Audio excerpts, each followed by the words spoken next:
Group D of the Champions League this season is probably home to some of the most iconic brands of football going. You've got Erik ten Hag at Ajax with fairly Cruyffian, very standard 4-3-3. Jurgen Klopp with a fairly characteristic of like heavy metal football gegenpressing at Liverpool. Gasperini at Atalanta, where you just run and you run and you run. It's non-stop, relentless.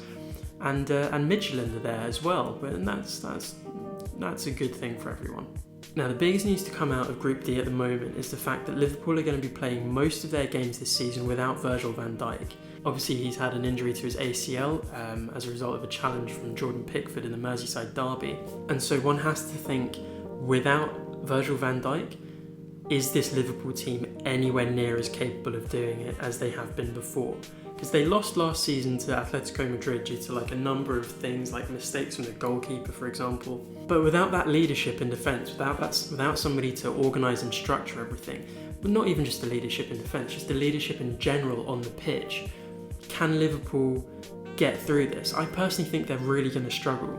Okay, in the first game against Ajax, they had Adrian in goal, and he's not had the greatest time as a Liverpool goalkeeper. But without Virgil van Dijk in defence, Liverpool have this option of playing somebody like Fabinho, who's covered in defence before, Joe Gomez, who's kind of growing into like a very capable, very mature defender, or Joel Matip, who is kind of the guy that's next to Van Dijk. So to see what they can do over a longer period of time, for example, virtually the entire season, that's going to be interesting. For Ajax, this was another season where they lost several key players, namely Hakim Ziyech to Chelsea and Donny van de Beek to Man United for some reason. Despite this though, Erik ten Hag is still playing a really exciting brand of football, but one that's clearly lacking some form of metronome in the middle, which was kind of what Frankie de Jong was doing, and then Van de Beek kind of took over from that. I always feel a little bit bad for Ajax because no matter how well they do, they know every single year the big clubs are going to come and they're going to take the talented players. Even guys like Matthijs de Ligt went to Juventus when he was still 19 when he went. Like, you don't even have enough time to like savour the moment. Like, oh, we have this great player and he's gone. Saying that, Erik ten Hag is one of the most tactically astute managers in the world right now. He's still capable of producing really great performances without the players that he used to have. He doesn't have Hakim Ziyech anymore, he'll find a way around it. He doesn't have Frankie de Jong, he'll find a way around it. Donny van de Beek, he will find a way around it.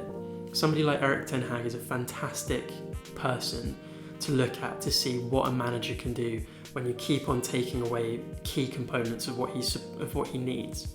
I guess the question that's looming over Ajax at the moment is, who's the next player that's going to go? So they lost Hakim Ziyech, Matthijs de Ligt, Frankie de Jong, Donny van de Beek, Serginho Dest. Chances are they'll probably lose Tagliafico next, or Hossam Mazraoui. More than likely though, they're probably going to lose their goalkeeper Onana.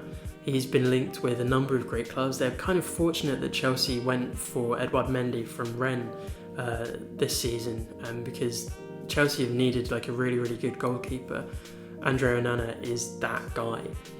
So the fact that they've been able to keep hold of him for so long is a sign of promise, I guess. It shows that there is some sense of loyalty. Not to suggest that guys like Frankie de Jong or de Ligt are mercenaries by any sense, but it is great to see that people can still identify with that club and say, yeah, I'm here for the long haul. Guys like Dusan Tadic, for example. Elsewhere in the group, Atalanta are back in the Champions League again. Atalanta are essentially a perfect brand between Klopp's aggression and Erik ten Hag's tactical mindset. Like, the way that Atalanta play is phenomenal. I was kind of worried a little bit last season, the fact that they have to balance both the domestic side and also playing in Europe. I thought maybe they're not going to be able to keep up that energy. They did, flawlessly. They were fantastic. They were really unfortunate to get knocked out by, I think, 2 late goals to PSG. Bergamo as a whole needed some form of victory considering everything that was going on. And yeah, Atalanta didn't win, they got knocked out. But it gave like a really nice glimmer of hope. And so it was just a wonderful like fairy tale essentially. It's unlikely that Midtjylland are going to qualify for anything. They probably won't get through to the next round of the Champions League. They probably won't get through to the Europa League either. This group should probably be won by Liverpool, followed by Atalanta, followed by Ajax. But with Virgil van Dijk out, that throws the whole thing wide open. And I personally can't wait to see what everybody does about it.